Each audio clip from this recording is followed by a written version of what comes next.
ونسلم علی رسول الکریم اما بعد فاعوذ باللہ من الشیطان الرجیم بسم اللہ الرحمن الرحیم قال اللہ تبارک و تعالی فی القرآن المجید والفرقان الحمید وَإِذْ قَالَ اللَّهُ يَا عِيسَى ابْنَ مَرْيَمَ أَأَنْتَ قُلْتَ لِلنَّاسِ اتَّخِذُونِي وَأُمِّيَ إِلَٰهَيْنِ مِن دُونِ اللَّهِ قَالَ سُبْحَانَكَ مَا يَكُونُ لِي أَنْ أَقُولَ مَا لَيْسَ لِي بِحَقٍّ إِن كُنتُ قُلْتُهُ فَقَدْ عَلِمْتَهُ تَعْلَمُ مَا فِي نَفْسِي وَلَا أَعْلَمُ مَا فِي نَفْسِكَ إِنَّكَ أَنْتَ عَلَّامُ الْغُيُوبِ صدق اللہ مولانا العظیم۔ درود پاک پڑھیے۔ الصلاۃ والسلام علیکہ سیدی یا رسول اللہ وعلی آلہ وصحبہ یا سیدی یا حبیب اللہ۔ الصلاۃ والسلام علیکہ یا سیدی یا شفیع المذنبین وعلی آلہ وصحبہ یا سیدی یا رحمۃ للعالمین۔ بعد حمد و صلوات، معزز سامعین محترم، گزشتہ رات کی تراویح میں 6.25 سپارے سے لے کر 7.5 سپارے تک پڑھا گیا، یعنی 8واں سپارے کا آدھا حصہ اور 7ویں سپارے کے 3 پاؤ رات کو پڑھے گئے، جہاں جہاں سوا سپارہ پڑھا جا رہا ہے۔ اتنے تو چلو 1.5 ہو رہا ہے نا، ویسے عموماً سوا سپارہ ہی مسجدوں میں پڑھا جا رہا ہے، ہمارے ہاں بھی سوا سپارہ ہی پڑھے جا رہا ہے۔ تو اسی لحاظ سے سورہ مائدہ کا آخری حصہ ہے اور سورہ انعام کا مکمل حصہ رات کو پڑھا گیا، جہاں جہاں سوا سپارہ تھا۔ تو آج سورہ مائدہ کا آخری حصہ کا جو رکوع ہے اور سورہ انعام کا خلاصہ میں آپ کے سامنے رکھوں گا۔ دعا ہے اللہ تعالیٰ ہم سب کو سن سنا کر عمل کی توفیق عطا فرمائے۔ اللہ تعالیٰ نے میدان محشر کا ایک منظر بیان کیا ہے کہ جب حضرت عیسیٰ علیہ السلام رب کی بارگاہ میں آئیں گے اور اللہ تعالیٰ اس سے پوچھیں گے، یا عیسیٰ، اے عیسیٰ، انت قلت للناس، کیا تم لوگوں کو یہ بات کہتے رہے ہو، اتخذونی و امی الہین من دون اللہ، کہ مجھے اور میری ماں کو اللہ کے سوا پوچھتے رہو۔ یعنی نصارہ نے حضرت عیسیٰ کو اللہ کا بیٹا کہا اور ان کی والدہ کو بھی الہین من دون اللہ، یعنی اللہ تبارک و تعالیٰ کے ساتھ شریک بنایا نصارہ نے، عیسائیوں نے۔ تو اللہ نے پوچھا، ایسا کیا آپ نے یہ بات کہی ہے؟ تو یہاں تک تو قرآن مجید میں یہ بات آئی ہے، تو حدیث میں آیا کہ حضرت عیسیٰ جب یہ بات سنیں گے اللہ سے، تو اللہ کے خوف اور خشیت کی وجہ سے میدان محشر میں 3 دفعہ بے ہوش ہوں گے۔ پہلی دفعہ جب اللہ تعالیٰ فرمائے گا تو حضرت عیسیٰ بے ہوش ہو جائیں گے کہ یہ اتنی وزنی بات، اتنی سخت بات کہ میں اللہ کے بارے میں لوگوں کو یہ بات کہہ سکتا ہوں۔ اور دیکھیں ادب والے ہیں نا، ادب والوں کا طریقہ فوراً جواب دینا نہیں ہوتا بلکہ خاموش رہنا۔ تو پہلی دفعہ پوچھا، بے ہوش ہو گئے، جواب نہیں دیا، پھر اٹھے، پھر اللہ نے پوچھا۔ قرآن میں تو ایک جگہ آیا لیکن حدیث میں آیا کہ 3 باری حضرت عیسیٰ بے ہوش ہوں گے، اور پھر جب تیسری دفعہ اٹھیں گے تو چوتھی بار اللہ تعالیٰ ان سے پوچھیں گے، عیسیٰ آپ نے یہ بات کہی؟ تو پھر اللہ تعالیٰ نے قرآن مجید میں اس کا ذکر کیا، قال سبحانک ما یکون لی ان اقول ما لیس لی بحق۔ یا اللہ تو جانتا ہے کہ تو اس چیز سے پاک ہے، پیدا ہونے سے، پیدا کرنے سے، لم یلد ولم یولد ذات ہے، تو نہ کسی سے پیدا ہے نہ کوئی تجھ سے پیدا ہے۔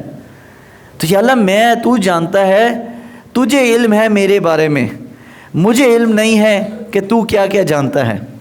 یعنی تیرے علم کی وسعت ہمیں پتہ نہیں ہے، لیکن میرے علم کی وسعت یا اللہ تو جانتا ہے۔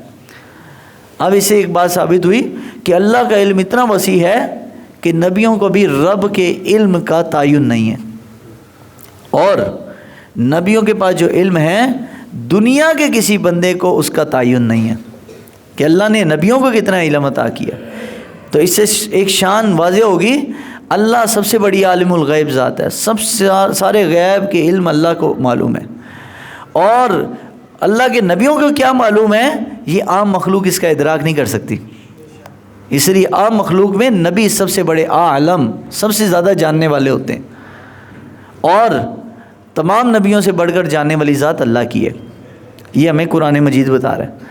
تو رات کی تراویح میں اس کا تذکرہ آیا تو حضرت عیسیٰ علیہ السلام نے چوتھی باری جواب دیا کہ اللہ تجھے معلوم ہے، اور آگے فرمایا وَإِن تُعَذِّبْهُمْ فَإِنَّهُمْ عِبَادُكَ۔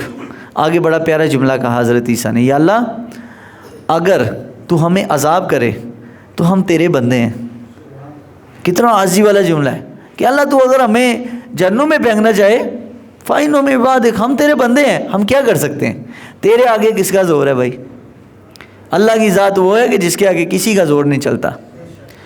ہاں وہ علیحدہ بات ہے، اللہ اپنے نیک صالحین اپنے پیاروں کے ایک ناز اٹھاتا ہے، ان کی باتیں ریکویسٹ درخواست قبول کر لیتا ہے، یہ اس کی شان رحیمی ہے.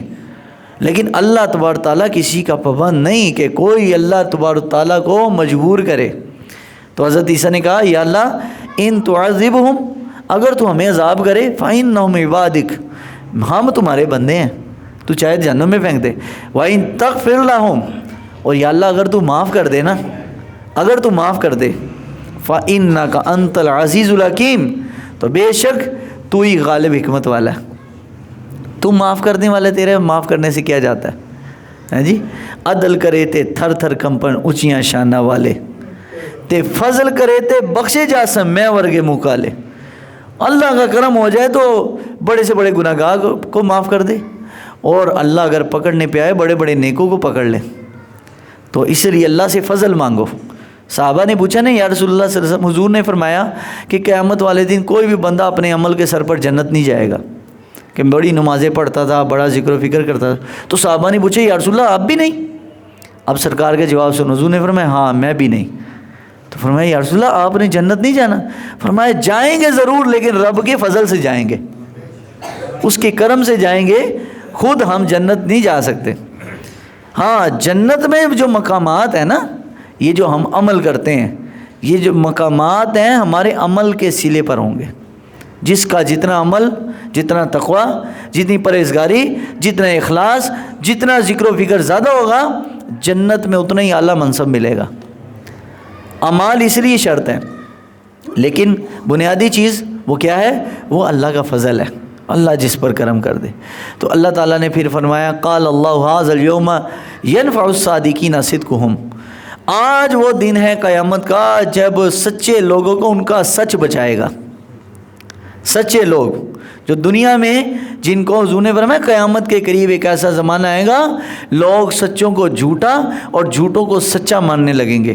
یعنی سچ بولنے والے لوگ کم ہوں گے، تو کم ہونے کی وجہ سے لوگ ان کا سچ نہیں مانیں گے، اور جھوٹ اتنے کثرت سے بولا جائے گا کہ لوگ کثرت جھوٹ سننے کی وجہ سے لوگ کہیں گے یہی سچ ہے. اور آج اس کی روشن مثال ہمارے سامنے پاکستان کا میڈیا ہے، جو کہتا ہے سب ٹھیک ٹھاک چل رہا ہے، کوئی مسئلہ ہی کوئی نہیں ہے جی. لیکن لوگوں پر کیا قیامت ٹوٹ گئی، کیا مشکلات ہیں، کیا پریشانیاں ہیں، کسی کو اس کا علم نہیں ہے.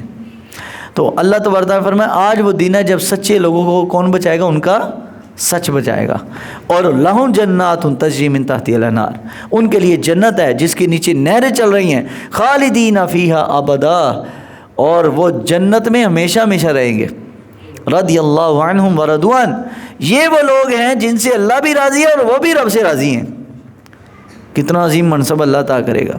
تو یہ اللہ تبارک تعالیٰ نے آخری رکوع میں حضرت عیسیٰ علیہ السلام کا مختصر تذکرہ بیان کیا. اگلی سورہ انعام ہے. سورہ انعام کی کچھ خصوصیات وہ یہ ہیں کہ قرآن مجید کی چند صورتوں میں سے وہ ہے صورت ہے سورہ انعام. ویسے تو اس کا نزول کے اعتبار سے، یعنی قرآن مجید کی ترتیب کے اعتبار سے 6واں نمبر ہے، لیکن نازل ہونے کے اعتبار سے سورہ انعام کا 55 والا نمبر ہے. 55ویں نمبر پر یہ سورت نازل ہوئی ہے.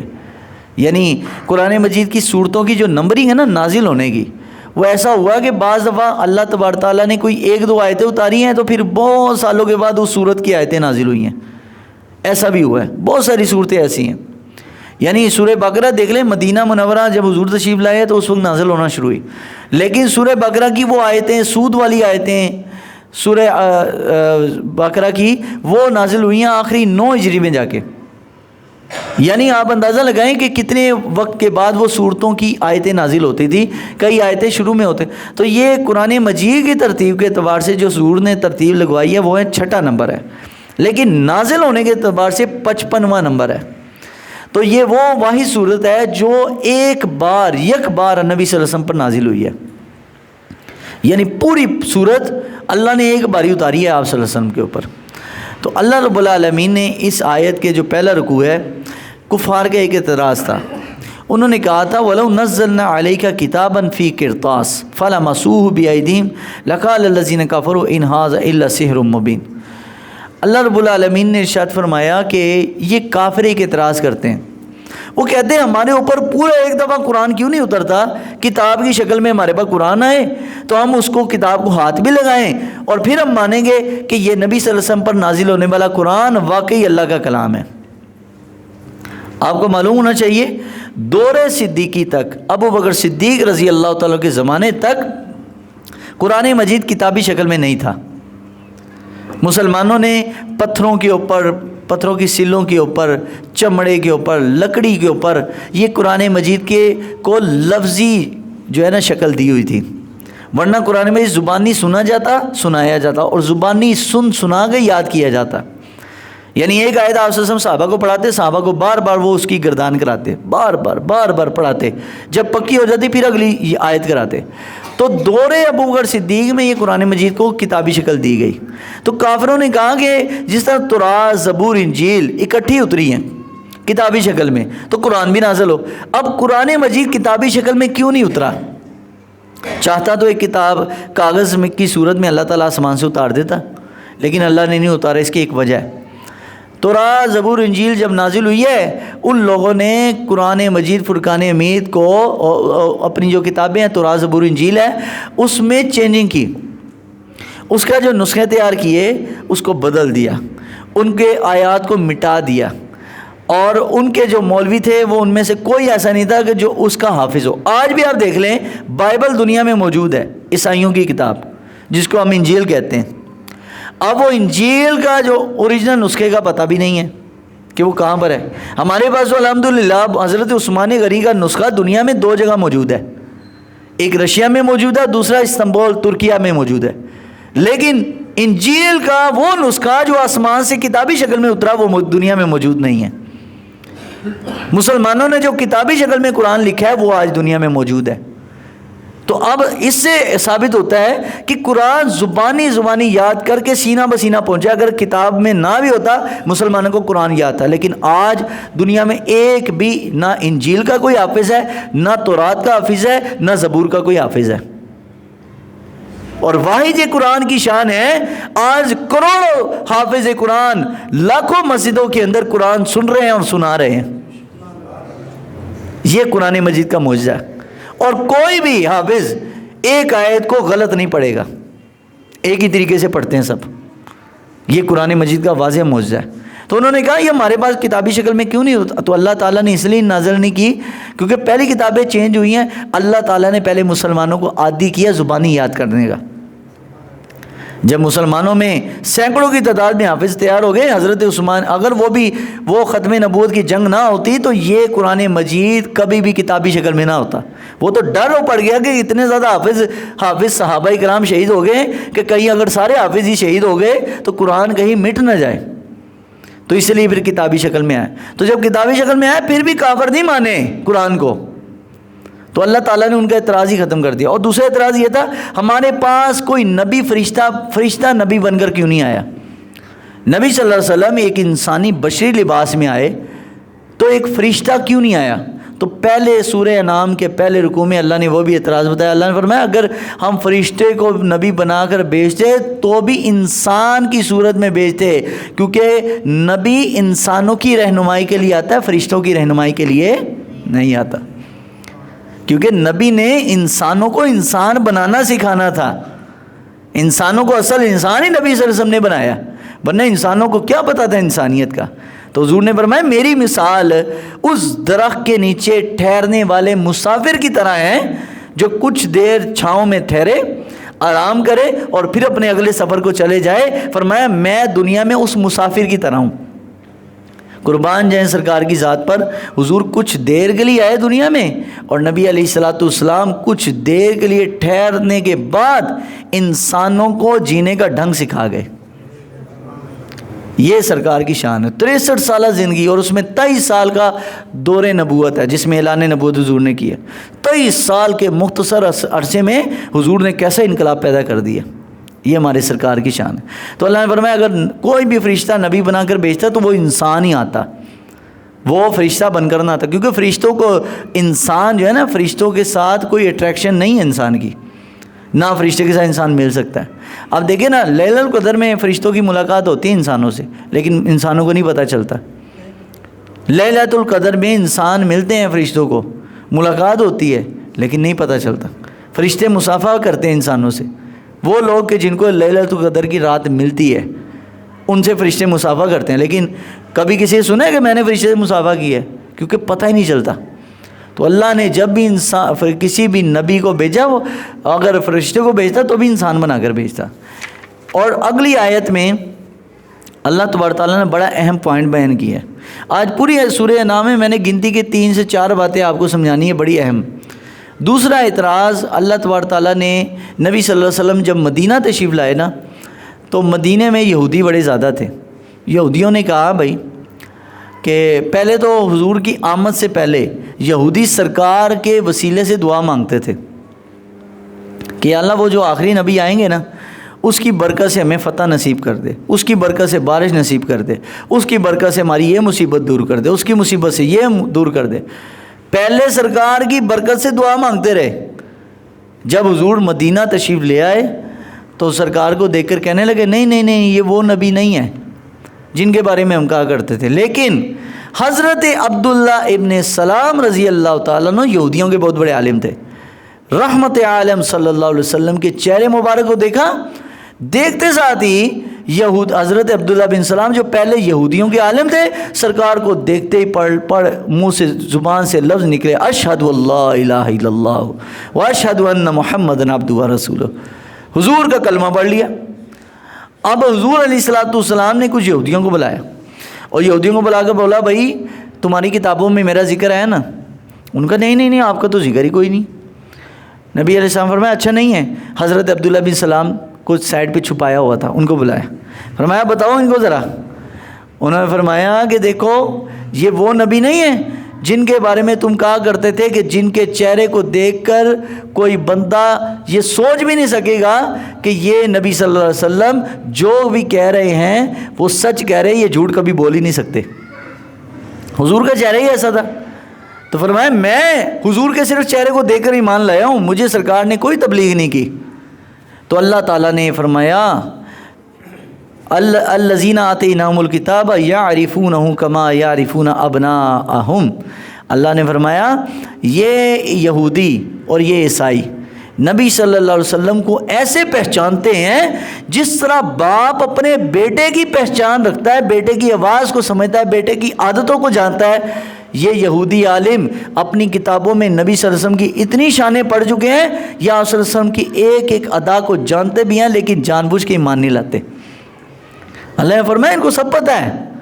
وہ جو میں نے دوسری تراویح کے جو درس تھا اس میں بتایا تھا کہ یہودیوں نے عیسائیوں نے کیا کہا تھا، نجران کے عیسائیوں نے، کہ ہمیں معلوم ہے یہ وہی رسول ہے، وہی نبی ہے، لیکن ہم نے کلمہ نہیں پڑھنا۔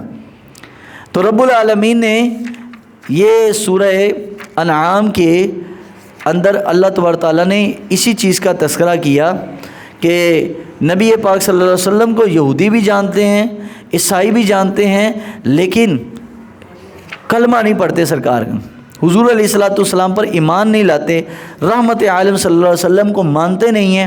کیونکہ اگر حضور کو مان لیتے تو عاجزی اور انکساری کرنا پڑتی، اپنا آپ جھکانا پڑتا، لیکن یہ اپنے زندگی میں اپنے رب اور اپنے نفس کے سوا کسی کے سامنے جھکنا ہی نہیں چاہتے۔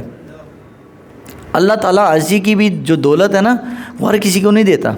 اس کے بعد سورہ مائدہ کے آخری جو رکوع ہے، اللہ تبارک تعالیٰ نے کچھ چیزوں کا حکم کیا ہے۔ یہ 9 چیزیں ہیں جو پورے دین کا خلاصہ ہے۔ پورے دین کا کیا ہے بھائی؟ خلاصہ، یعنی پورے دین کا اگر نچوڑ نکالے نا، پورے دین کا، اسلام کا، تو یہ 9 باتیں بنتی ہیں۔ نمبر 1 پر اللہ رب العالمین جل وعلا نے ارشاد فرمایا کہ تم میرے ساتھ کسی کو شریک نہیں کرنا، یہ اسلام کی پہلی بات ہے۔ نمبر 2 پر اپنے ماں باپ کے ساتھ احسان کرنا ہے اور اپنے ماں باپ کا خیال کرنا ہے۔ ان کی خدمت کرنی ہے۔ یہ اسلام کی دوسری بنیادی بات ہے۔ نمبر 3 پر اپنے آپ کو فحاشی اور عریانی سے بچانا ہے، یہ اسلام کی تیسری بنیادی بات۔ اور نمبر 4 پر کہ جو عہد وعدہ کرنا ہے اس کو پورا کرنا ہے، عہد، کیونکہ ان العہد کان مسئولا، ہر وعدے عہد کے بارے میں اللہ پوچھے گا قیامت والے دن۔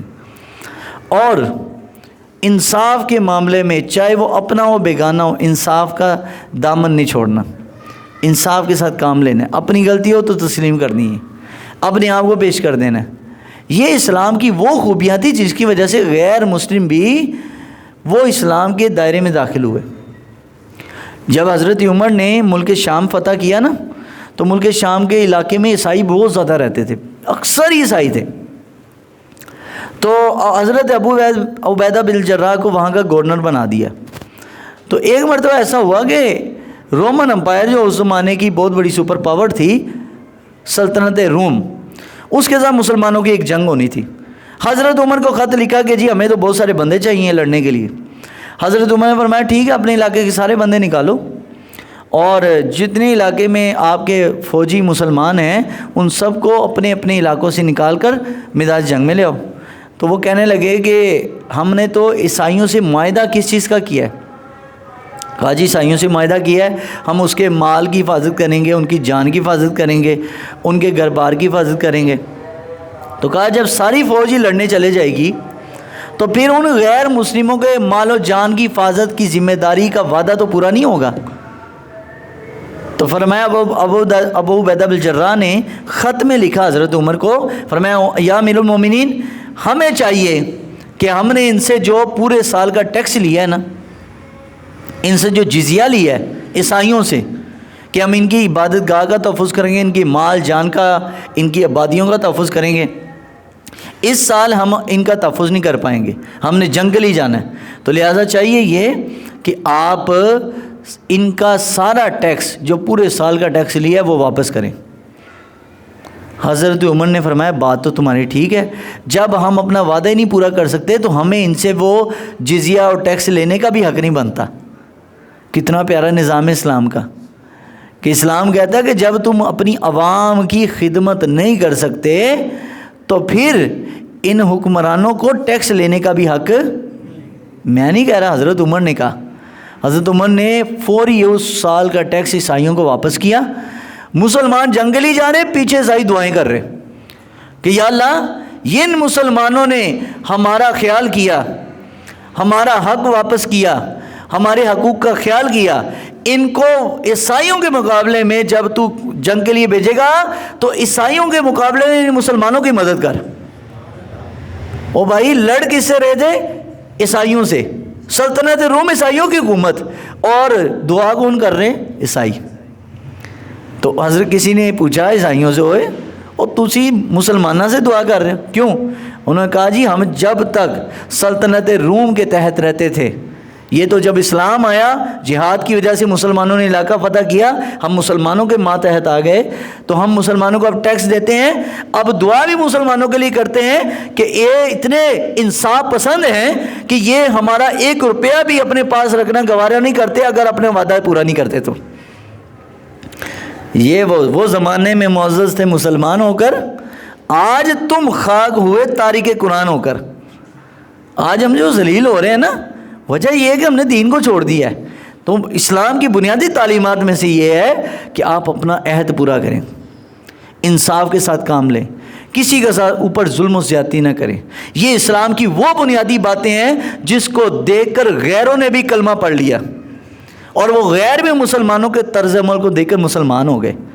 تو میرے بھائیوں، اپنی زندگی میں اسلام کو لے کر آؤ، تمہیں دیکھ کر تمہیں بتانا نہ پڑے میں مسلمان ہوں نا، تیری داڑھی پگڑی سے اسلام پتہ نہ چلے، تیرا طرز ایسا ہو، تیری گفتار ایسی ہو، تیری چال ایسی ہو، پتہ چلے یار مسلمانوں کا بچہ ہے، یہ مسلمان جڑ ہیں۔